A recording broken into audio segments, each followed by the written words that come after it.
दोस्तों दुनिया में सबसे भारी काम होता है एक ही दिन में दो दो लोडेड मूवीज देखना। वॉर टू देखने के बाद में मेरा दिमाग वैसे भी चकरा गया था एंड यकीन मानिए कूली देखने के बाद तो मुझे ऐसा लग रहा है कि वाकई में हम क्यों ही एक्सपेक्टेशंस रखते हैं। देखिए, बात क्या है ना कि ओटीटी का जो कंटेंट है वो आजकल इतना ज़्यादा रिच आने लगा है कि बॉलीवुड की जो ये मीडियोकर मूवीज़ हैं वो भी आपको मतलब देखकर आपको लगेगा कि यार ये लोग कितना ही घटिया काम कर रहे हैं। और ऐसा ही कुछ कूली को देखकर भी लगा है। कूली में मैं एक्सपेक्टेशंस के साथ गया था कि लोकेश कनगराज की मूवी है, एलसीयू का एक पार्ट रहेगी, तो ऑब्वियस सी बात है कुछ बहुत ही शानदार देखने के लिए मिलेगा। अपार्ट फ्रॉम दैट मेरे दिमाग में विक्रम की यादें अभी भी ताज़ा थी। लेकिन इन सब के बावजूद जब मैं कूली को देखना शुरू करता हूं तो सवाल शुरुआत से ही जहन में आने लगते हैं। और यकीन मानिए खत्म होते होते तक मुझे ऐसा लगता है कि क्या रजनी साहब के साथ कुछ गलत हो गया है। मैं यहाँ पर एक चीज़ क्लियर कर दूं कि चाहे आप वॉर टू की बात कर लें या फिर कुली की बात कर लें, कमाई दोनों ही मूवीज़ करेंगी, कलेक्शन दोनों मूवीज़ निकालेंगी, क्योंकि एक बड़ी ऑडियंस को ये दोनों मूवीज़ अच्छी लगेंगी। लेकिन अगर हम लोग मूवीज़ के पैमाने पर बात करें, इनके बजट के पैमाने पर बात करें, इनकी स्टार कास्ट के पैमाने पर बात करें, तब कहीं ना कहीं लगता है कि यार दोनों ही मूवीज़ कहीं ना कहीं थोड़ी कम रह गई है। वॉर टू का मैं रिव्यू ऑलरेडी डाल चुका हूँ, उसको देखकर मुझे ऐसा लग रहा है कई लोगों को ऑलरेडी बुरा लग गया है, लेकिन यकीन मानिए अगर आप मेरा ये रिव्यू कूली का देखने वाले हैं तो आपको और बुरा लगने वाला है। नमस्कार दोस्तों, स्वागत है आप सभी का मेरे चैनल पर, जहाँ पर कि मैं मूवीज़ का डिसेक्ट करने का काम करता हूँ। और आज मैं बात करने वाला हूँ कूली की, एक ऐसी फिल्म जो कि लोकेश कनगराज के मास्टरपीस बनने का पूरा पूरा मादा रखती थी, लेकिन बन गई एक मीडियोकर सी एवरेज रिवेंज ड्रामा जो कि थकेली सी लगती है। रजनीकांत साहब, नागार्जुना और 300 करोड़ के बजट के अलावा यहाँ पर आमिर खान को भी सेटल कर दिया गया, लेकिन उसके बावजूद भी इतना बड़ा डिसअपॉइंटमेंट। वीडियो में आगे बढ़ने से पहले वीडियो को लाइक कर लें, शेयर कर लें, चैनल को सब्सक्राइब जरूर कर लें। चलिए अब बात करते हैं कूली की। देखिए, कूली ऑब्वियस सी बात है, ट्रेलर देखकर इतनी बात सबको पता चल गई थी कि ये एक रिवेंज ड्रामा है जो कि लोकेश कनगराज के यूजुअल एक्शन पैक्ड स्टाइल से थोड़ा हटके, थोड़ी सी ड्रामा वाली वाइब है जो कि ठीक ठाक काम करती है। लेकिन भाई साहब, लोकेश का सिग्नेचर एलिवेशन कहाँ है?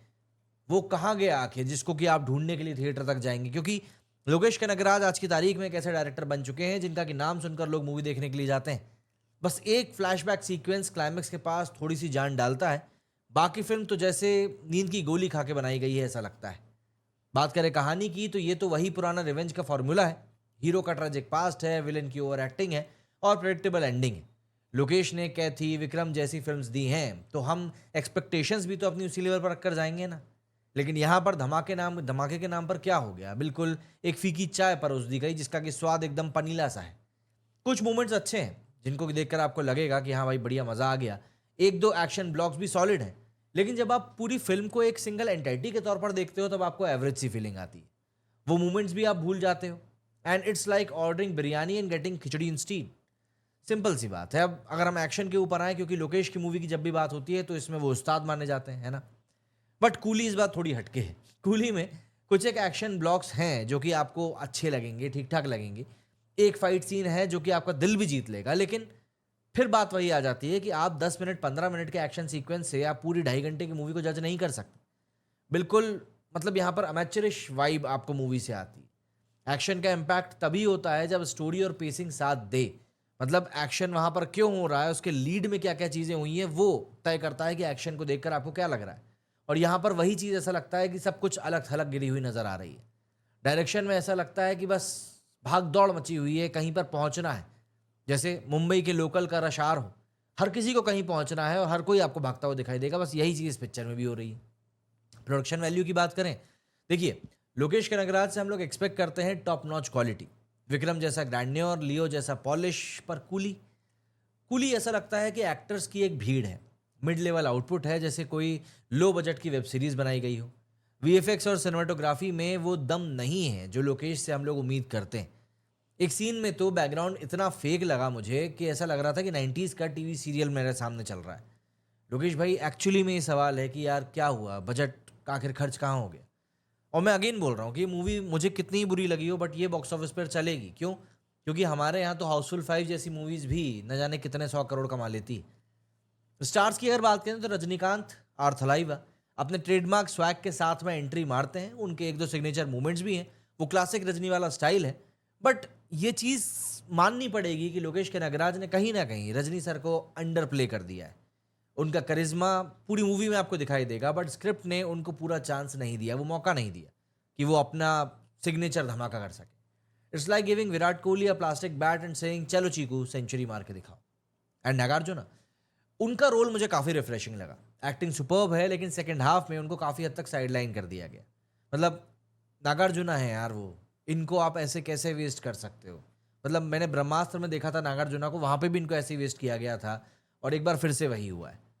उनके फैंस एक्चुअली में उनको देखकर रो पड़ेंगे, जैसा कि जूनियर एनटीआर के साथ होने वाला है ना वॉर 2 में, कुछ वैसे ही। एंड अबाउट कैमियोज, मतलब ऐसा लग रहा था कि फोर्स्ड और बेकार है, जैसे किसी ने ज़बरदस्ती गेस्ट लिस्ट में ऐड कर दिया हो। एक कैमियो तो इतना ज़्यादा आउट ऑफ प्लेस था, मुझे लगा कि ये गलत फिल्म में आ गया, ऐसा लगता है। एंड आमिर खान को भी सिर्फ और सिर्फ पैन इंडिया को कैप्चर करने के पॉइंट ऑफ व्यू से उनको वो सीन दिया गया है। मुझे लगता है शायद ओरिजिनल स्क्रिप्ट में वो सीन था भी नहीं। अगर हम लोग अनिरुद्ध के म्यूजिक की बात करें तो ये एक चीज़ है जो कि कूली को थोड़ी सी जान देता है, क्योंकि जो भी एक्शन सीक्वेंसेस हैं वो सब कैमरा वर्क के ऊपर काम कर रहे हैं। एंड कैमरा वर्क तभी एलिवेट होता है जब आप उसके साथ में एक भयंकर सा म्यूजिक दे दो। तो यहाँ पर भी साउथ का सिग्नेचर बीजीएम है, जो कि काफ़ी लाउड है और स्लोमोस को काफ़ी अच्छे सपोर्ट भी करता है। बैकग्राउंड स्कोर में वो अनिरुद्ध वाला वाइब है जो सीन्स को एलिवेट करने की कोशिश करता है, लेकिन जब फिल्मी फ्लैट है तो म्यूजिक भी उसको कितना ही बचा पाएगा। It's like putting extra masala on stele food. थोड़ी सी हेल्प होती है, बट असली प्रॉब्लम तो वहीं पर वहीं रहती है ना, उसको आप नहीं छेड़ सकते। And last but not least, what about the Lokesh Kanagaraj signature direction? क्या बोलूं, कैथी, विक्रम, लियो, इन सब के बाद एक्सपेक्ट कर रहा था मैं कि मैं एक सिनेमैटिक बैंगर देखूंगा, क्योंकि यहाँ पर रजनी है। ये एक सिनेमैटिक बैंगर कहीं से कहीं तक भी नहीं था, बल्कि ये एक बिल्कुल मिस फायर बनकर निकली। स्टोरी में दम नहीं है, इमोशंस कनेक्टेड नहीं करते हैं, और जो पेसिंग है वो काफ़ी हद तक अनइवन है, जैसे कोई नशे में बैठकर गाड़ी चला रहा हो। लोकेश भाई, मतलब आपको अपने फैंस को जवाब देना पड़ेगा कि आपने यहाँ पर क्या किया। ये कूली नहीं, एक्चुअली ऐसा लगता है कूली नंबर 1 का रिबूट हो चुकी है। तो अब मुद्दा यही आ जाता है कि भैया आखिर कूली से हम क्या एक्सपेक्ट कर सकते हैं? क्या इतने सारे स्टार्स मिलके भी इसको कुछ नहीं कर पाए? आप एक बात ध्यान रखिएगा कि अगर आप एक्सपेक्टेशंस को जीरो कर दो तो फिर कहीं ना कहीं आपको ये मूवी अच्छी लगेगी। विक्रम या लियो जैसा धमाका अगर आप सोच रहे हो तो भूल जाओ। ये फिल्म ना स्टाइल में टॉप है और ना ही सब्सटेंस में। रजनी का स्वैग और अनिरुद्ध का म्यूजिक थोड़ी सी जान जरूर देते हैं, पर बाकी बाकी मुझे लगता है कि बिल्कुल एवरेज है। बॉक्स ऑफिस पे ये शायद थोड़ी सी रिकवरी कर ले, लेकिन ब्लॉकबस्टर मुझे ऐसा लगता है शायद ये लॉन्ग टर्म में उतना नहीं कर पाएगी। हाँ, वॉर 2 और कूली में अब मुझे ऐसा लग रहा है कि अब पक्का वाला कंपटीशन होगा, क्योंकि दोनों ही मूवीज़ को अपने लोगों को थिएटर तक बुलाने के लिए अच्छी जद्दोजहद करनी पड़ेगी। मैं तो यही कहूँगा कि भैया पैसे के बारे में सोचो, क्योंकि हम लोग काफ़ी मेहनत से पैसा कमाते हैं और वो पैसा ऐसा नहीं है कि हम लोग कहीं भी लगा सकें। लेकिन अगर आप एक हार्डकोर साउथ इंडियन मूवी के फ़ैन हो तो आप इस मूवी को देखना बिल्कुल अफोर्ड कर सकते हो, क्योंकि इसमें साउथ की मूवीज़ के वो सारे एलिमेंट हैं। लेकिन अगर आप मूवी में एक अच्छी कहानी, कुछ अच्छी डायरेक्शन वाली चीज़ें देखने के लिए जाने की सोच रहे हो, तो मुझे लगता है कहीं ना कहीं आपको एक डिसअपॉइंटमेंट मिल सकती है। बाकी मर्जी आपकी, पैसा आपका, आपको देखना है या नहीं देखना है ये आपके हाथ में। मेरे इस वीडियो में फिलहाल इतना ही। जय हिंद, जय भारत।